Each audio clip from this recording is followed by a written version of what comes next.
4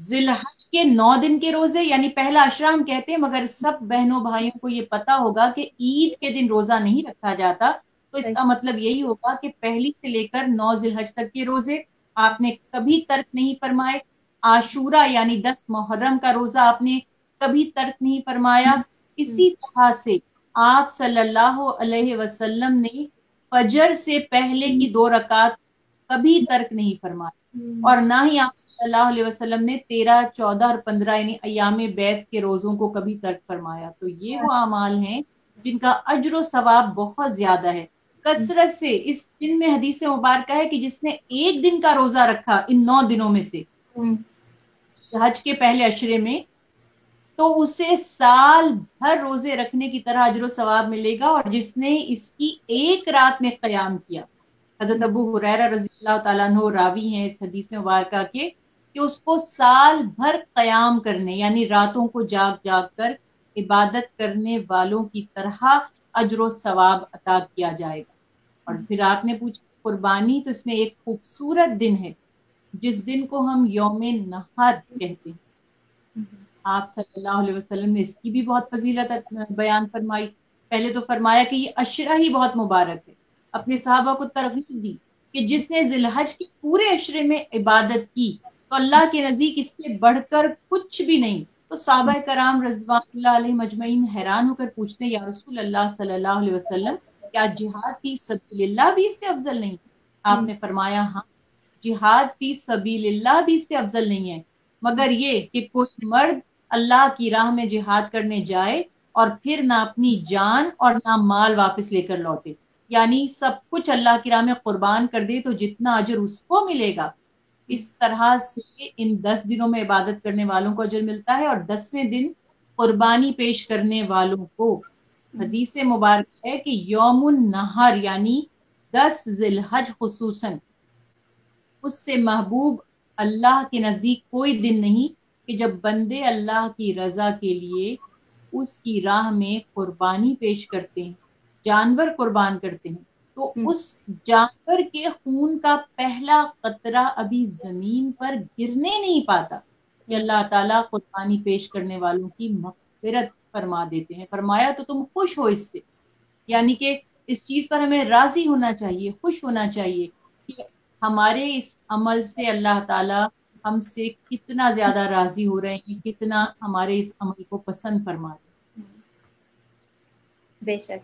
اور وہ جو انہوں نے خواب دیکھا تھا حضرت ابراہیم نے، ابراہیم علیہ السلام کی صحابہ کرام نے رسول اللہ صلی اللہ علیہ وسلم سے پوچھا کہ یا رسول اللہ صلی اللہ علیہ وسلم کی قربانیاں کیا ہیں؟ تو آپ نے فرمایا کہ ہمارے باپ سے مراد فور فادر، باپ دادا. آپ نے فرمایا کہ ہمارے والد ابراہیم علیہ السلام کی سنت. تو صحابہ کرام رضوان اللہ علیہم اجمعین پوچھتے ہیں ہمارے لیے بھی اس میں کچھ ہے؟ تو آپ نے فرمایا کہ اس قربانی کے جانور کا ایک ایک بال، اس کے بدلے تمہیں نیکی ملتی ہے، تمہارے گناہ بخش دیے جاتے ہیں. اب ہسٹری اس کی یہ تھی کہ ابراہیم علیہ السلام جو خلیل اللہ ہیں اور رسول اللہ صلی اللہ علیہ وسلم کے جد امجد ہیں، یعنی آپ حضرت ابراہیم علیہ السلام کی اولاد میں سے ہیں، تو ابراہیم علیہ السلام ہر طرح سے اللہ تعالیٰ کی بارگاہ میں آزمائے گئے، اور ان کی آزمائش ان کو بہت اونچا مقام دینے کے لیے اور ہمارے لیے مثال بنانے کے لیے تھی. اس میں سے ایک آزمائش یہ تھی کہ اپنا پیارا فرزند یعنی اسماعیل علیہ السلام جو کئی سالوں کی اولاد کی خوشی کو ترسنے کے بعد اور دعا کرنے کے بعد اللہ نے عطا فرمایا تھا. اللہ نے فرمایا، خواب میں دیکھتے ہیں کہ آپ اپنے بیٹے کو قربان کر دیجئے. تو 8 ذی الحج کو ابراہیم علیہ السلام نے یہ خواب دیکھا، اور اسی لیے اس کو یوم ترویہ بھی کہا جاتا ہے، سوچ و بچار کا دن. انہوں نے بڑا غور کیا اٹھ کر کہ یہ بیٹے کو ذبح کر دوں، بیٹے کو قربان کر دوں، تو آیا یہ خواب اللہ کی طرف سے ہے یا یہ کوئی نفسانی یا کوئی شیطانی وسوسہ ہے؟ تو پھر انہوں نے 9 ذی الحج کو دوبارہ یہ خواب دیکھا، اسی لیے اس کو یوم عرفہ کہا جاتا ہے. عرفہ مینز جان لینے کا، واضح کر دینے کا دن. تو پھر انہیں یقین آ گیا کہ میرے رب نے میری کوئی آزمائش رکھی ہے. وہ راضی ہو گئے، بیٹے کو بتا دیا، بیٹا بھی راضی ہو گیا. قرآن پاک میں بہت پیارا بیان ہے کہ اسماعیل علیہ السلام فرماتے ہیں کہ آپ مجھے صبر کرنے والوں میں پائیں گے، اللہ کی رضا پر راضی رہنے والوں میں، ثابت قدم رہنے والوں میں۔ ابراہیم علیہ السلام نے اللہ کا حکم پورا کرنے کے لیے اپنی سب سے محبوب چیز جو اولاد اللہ کی راہ میں قربان کرنے کی تیاری کر لی۔ روایات میں ہے کہ جب ان کی گردن پر چھری چلانے لگے تو اللہ کا حکم آ گیا کہ بس آپ اپنے امتحان میں ثابت قدم ہوئے۔ اب یہ امتحان میں ہمیشہ ایکسپلین کرتے وقت بتاتی ہوں کہ یہ امتحان اللہ کو نہیں چاہیے تھا، معاذ اللہ ایسا نہیں ہے کہ اللہ تعالیٰ نے ابراہیم علیہ السلام کو جانچنا تھا، اللہ تو دلوں کے حال جانتا ہے، اور جب اللہ نے انہیں اپنا نبی بنایا تو نبی تو سب سے مخلص اور سب سے زیادہ مخلص اور سب سے زیادہ اللہ کے فرما بردار بندے ہوتے ہیں۔ مقصد تھا ہمیں بتانا، ہمیں سکھانا کہ تم تو اپنا مال راہ خدا میں خرچ کرتے ہوئے جھجکتے ہو، اور وہ اللہ کے پیارے بندے، جب اللہ کا خلیل جس کو لقب مل گیا، اللہ کے دوست بننے کے لیے بڑی آزمائشوں سے گزرنا پڑتا ہے۔ اب انہوں نے اپنی سب سے پیاری دولت، اپنا جگر گوشہ حضرت اسماعیل علیہ السلام بھی راہ خدا میں اللہ کا حکم پورا کرنے کے لیے قربان کرنے سے جھجک محسوس نہیں کی، کوئی ہچکچاہٹ نہیں، کوئی اللہ سے رحمت کی دعا نہیں، یا اللہ رحم فرما دیجئے، میں اس آزمائش کے قابل نہیں ہوں، میں کمزور ہوں، مجھ پر وہ بوجھ مت ڈالیے جو میں اٹھا نہیں سکتا، کچھ بھی نہیں فرمایا، بس سر تسلیم خم کر لیا کہ جیسا میرے رب کا حکم۔ اور اللہ تعالیٰ تو اپنے بندوں کو اتنا ہی آزماتا ہے جتنا ان کا حوصلہ ہوتا ہے، لا یکلف اللہ نفسا الا وسعها۔ اللہ تعالیٰ نے ابراہیم علیہ السلام سے فرمایا رک جائیے، اور دمبا لایا گیا اور اس سے ذبح کرنے کا حکم دیا گیا، اور فرمایا کہ یہ آپ کا اور آپ کے اہل و عیال کا فدیہ ہے، یعنی کمپنسیٹ کر دیا گیا دمبے کو بیٹے کی قربانی سے۔ اب ہمارے لیے جو امپورٹنٹ چیز ہے، اس میں جو فلسفہ ہم نے دیکھنا ہے، ایک لمحے کے لیے سوچے بھی تو رونگٹے کھڑے ہو جاتے ہیں کہ اگر ابراہیم علیہ السلام، یہ میں ایگزامپل آپ کو دے رہی ہوں، ابراہیم علیہ السلام اپنے بیٹے کو اللہ کی راہ میں قربان دیتے تو ہم اپنا ایک بال نہیں توڑ سکتے، ہمیں کوئی کہہ دے بال ختم کر دو، شیو کر دو بالوں پر سے، ہم وہ نہیں کریں گے، یہ ہم ہیں۔ اور چاہتے ہم یہ ہے کہ اگر ہم ایک وظیفہ پڑھیں تو بس ایک لمحے میں ہمارے سارے مسائل حل ہو جائیں، جو دعا ہمارے منہ سے نکل کر بعد میں ختم ہو، پوری پہلے ہو جائے۔ لیکن ہم وہ نہیں دیکھتے کہ جو اللہ کے مقرب تھے، جو اللہ کے پیارے تھے، انہوں نے اللہ کے لیے کیا کیا، کتنی قربانیاں دی۔ اور الحمدللہ ہم جتنا شکر کریں کہ دمبے کو فدیہ بنا دیا۔ آج ہم اگر جانور قربان کرتے ہیں تو یہ ایک طرح کو ہمیں ریکال کرنا ہے کہ کس طرح ابراہیم علیہ السلام جو اللہ کے پیغمبر ہیں، اللہ کے پیارے بندے ہیں، انہوں نے اللہ کی رضا کے لیے اپنے بیٹے تک کی قربانی سے جھجک محسوس نہیں فرمائی، اس سے رکے نہیں، اس میں ہچکچائے نہیں۔ تو ہمیں کیا کچھ نہیں کرنا چاہیے، اور اللہ نے تو پہلے ہی ہم پر اتنی آسانیاں رکھی ہیں، اتنا ہم پر کرم کیا، کسی تو امید، ظاہر ہے ہمارا لیول ہی وہ نہیں ہے کہ ہمیں اتنا بڑا امتحان دیا جائے، جو جتنا قابل اور لائق ہوتا ہے اتنے بڑے امتحان میں اس کو ڈالا جاتا ہے۔ ہم تو ویسے ہی نالائق لوگ ہیں، تو ہمارے لیے تو چھوٹے چھوٹے امتحانات ہیں، اس میں ہی ہم پورے نہیں اتر پاتے۔ اللہ سے دعا کرتے اللہ ہمیں استقامت عطا فرمائے۔ تو جب ہم اپنے جانور کو کر رہے ہوتے ہیں تو ہمیں یہ یاد رکھنا چاہیے کہ اگر اللہ تعالیٰ کا حکم آ جاتا اپنی اولاد کی قربانی دینے کا، تو کون ہم میں سے جرت کر سکتا تھا، اور نہ کرتے تو کتنی بڑی نافرمانی کرتے اللہ کی۔ تو اللہ نے کرم فرما دیا، ان جانوروں کو ہی ہمارا فدیہ بنا دیا۔ قیامت کے دن وہ ہماری سواریاں بنا دیے جائیں گے، یا ہماری بخشش کا سامان بنا دیے جائیں گے، ان کا خون ہمارے خون کے لیے، ان کی کھال ہماری کھال کے لیے، ان کی ہڈیاں ہماری ہڈیوں کے لیے، ان کا گوشت ہمارے گوشت کے لیے اللہ نے فدیہ بنا دیا، اور ایک طرح سے ہمارا صدقہ ہے۔ ہمیں جتنا ہم شکر کریں کرنا چاہیے، اور کم ہے، اور اس میں تھوڑی سی ہمیں ایک اسپرٹ پیدا کرنی چاہیے قربانی دینے کی، اللہ کی راہ میں قربانی دینا، اللہ کی راہ میں کچھ لٹا دینا، اپنے فائدے کو چھوڑ کر صرف اللہ کو راضی کرنے کے لیے کوئی عمل کرنا۔ تو یہ اتنا بڑا لیسن ملتا ہے اس قربانی سے. اللہ تعالیٰ نے کرم بھی فرمایا ہمارے اوپر کہ یہ جو ہے وہ دمبا سامنے کھڑا کر دیا اور یہ ایک مثال بنایا کہ آپ کو ہمیں کیسے قربانی دینی چاہیے، ایک مثال بنائی، اور اللہ تعالیٰ کو کتنی مقبول ہوئی، کتنی پسند آئی. اچھا ڈاکٹر سمیرہ، کئی مرتبہ جیسے ہم لوگ یہاں پہ رہتے ہیں تو یہیں کے مسائل سے شروع کرتے ہیں کہ زیادہ تر لوگ جو ہیں وہ اپنے قربانی کے پیسے پاکستان میں بھیج دیتے ہیں یا نان پروفٹ آرگنائزیشن کو بھیجتے ہیں، اور اس کے علاوہ یہ بھی پوچھتے ہیں کہ یہ جو قربانی ہے کس کس پر واجب ہے، کیونکہ جیسے گھر میں 2-3 لوگ جو ہیں وہ جاب کر رہے ہوتے ہیں تو اس گھر سے انڈیویجولی جو ہے قربانی ہونی چاہیے یا ایک کمبائن جو ہے ایز اے فیملی ہو سکتی ہے. اچھا، نبی کریم صلی اللہ علیہ وسلم سے جب صحابہ کرام نے پوچھا قربانیاں کیا ہیں تو آپ نے فرمایا کہ ہمارے والد ابراہیم علیہ السلام کی سنتیں ہیں.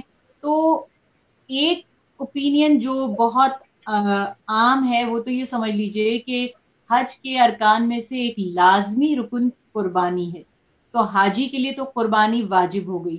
اب رہے وہ لوگ جو حاجی نہیں ہیں تو ان کے لیے بہت پیارا عمل ہے. بعض علماء اس کو بھی واجب کا درجہ قرار دیتے ہیں، بعض کے نزدیک سنت موقدہ ہے. آپ صلی اللہ علیہ وسلم نے ہر سال قربانی پیش فرمائی، اس کی فضیلتیں بیان فرمائی. اب علماء کرام کا جو اس میں ریسرچ ہے، جو اجتہاد ہے، وہ یہ کہ رسول اللہ صلی اللہ علیہ وسلم کے اصحاب سے، آپ صلی اللہ علیہ وسلم کے جو عظیم صحابہ ہیں جن میں خلفائے راشدین خصوصاً شامل ہیں، ان کے عمل سے، ان کی بیان کردہ آپ صلی اللہ علیہ وسلم سے جو انہوں نے سنے مسئلے، جو حدیث مبارکہ سنی، وہ بیان فرماتے ہیں کہ آپ صلی اللہ علیہ وسلم نے فرمایا، پسند فرمایا کہ ہم قربانی کریں، لیکن اگر کسی سال نہ بھی کریں تو گناہ گار بحال نہیں ہوں گے. اب دوسرا سوال یہ ہے کہ ایک گھر سے ایک قربانی کافی ہے، تو جو ایک فیملی ممبر ہے اس کی طرف سے اگر ایک قربانی بھی کر دی جائے تو صحابہ کرام رضوان اللہ علیہم اجمعین سے یہ ثابت ہے کہ گھر میں سے ایک شخص نے قربانی کیا اور اپنے بیوی بچوں سے کہا یہ تم سب کی طرف سے ہے. اسی طرح آپ صلی اللہ علیہ وسلم نے، حضرت علی کرم اللہ وجہ روایت فرماتے ہیں کہ آپ نے ایک مینڈھا لیا، اللہ تعالیٰ کی رضا کے لیے اس کو قربان فرمایا، فرمایا اے اللہ اسے میرے اور میرے گھر والوں کی طرف سے قبول فرما لیجئے. پھر ایک مینڈھا لیا، اس کو ذبح فرمایا اور فرمایا یا اللہ اسے میرے اور میری امت کا صدقہ بنا دیجئے، ان کی طرف سے قبول فرما لیجئے. تو صحابہ کرام یہ تک بیان کرتے ہیں کہ کسی شخص کا جو فیملی کا ہیڈ ہے، فیملی ممبر ہے، اگر وہ ایک جانور چاہے ایک بکری بھی ذبح کر دے تو اس کے گھر کے لوگ چاہے 10 سے بھی زیادہ ہوں تو ان کے لیے وہ کافی. اب بعض علماء کرام کا فرمانا ہے کہ نہیں، جتنے بھی لوگ صاحب نصاب ہیں، جابز کرتے ہیں یا بزنس کرتے ہیں، اتنی استطاعت رکھتے ہیں، تو انہیں سب اپنے اپنے حصے سے قربانی کرنی چاہیے. بکرا یا بکری تو ایک حصہ شامل ہوتا ہے، اور اونٹ اور گائے یا بیل میں 7 حصے بنائے جاتے ہیں. اس میں فتاوی عالمگیری میں بھی کہ گائے یا بکرے کے جو بھی آپ قربانی کرنے والا ہے پوری کرے، یا ایک بکرا ایک گائے کرے، آپ پوری فیملی کی طرف سے تو کر سکتے ہیں، لیکن بکرا یا بکری میں کوئی اور حصہ نہیں ہوگا. ایک ہی پرسن کرنے والا ایک ہے، مگر یہ کہے کہ سب کو اللہ تعالیٰ اس کا اجر عطا فرما دے. اس طرح گائے میں یا بیل وغیرہ میں حصے 7 ہی ہوں گے، لیکن آپ یہ کہہ سکتے ہیں کہ اللہ تعالیٰ مثلا ایک شخص کا ایک حصہ ہے اور وہ اپنے پورے کنبے کی جانب سے اس کو کر دے تو کافی ہو جائے گا، اس کی کفایت کر دے گا. مگر اب آپ کے ذہن میں آ رہا ہے کہ ایک کنٹروورشل بات ہو رہی ہے. بعض علماء کرام فرما رہے ہیں کہ ہر شخص کو جو صاحب استطاعت ہے، ارن کر رہا ہے، ہر فیملی ممبر کو کرنی چاہیے، اور بعض فرما رہے ہیں ایک کا کر دینا سب کی طرف سے کافی ہے. اس کے اوپر ہمیں غور کرنا ہے. دیکھیے اس زمانے میں گھر کے تمام افراد تو ملازمتیں نہیں کرتے تھے، خصوصاً خواتین کا بہت زیادہ کام کاج کا ان کی رسپانسبلٹی نہیں تھی، یا جس طرح آج ہر گھر میں ہر شخص کما رہا ہے اتنا رجحان تھا.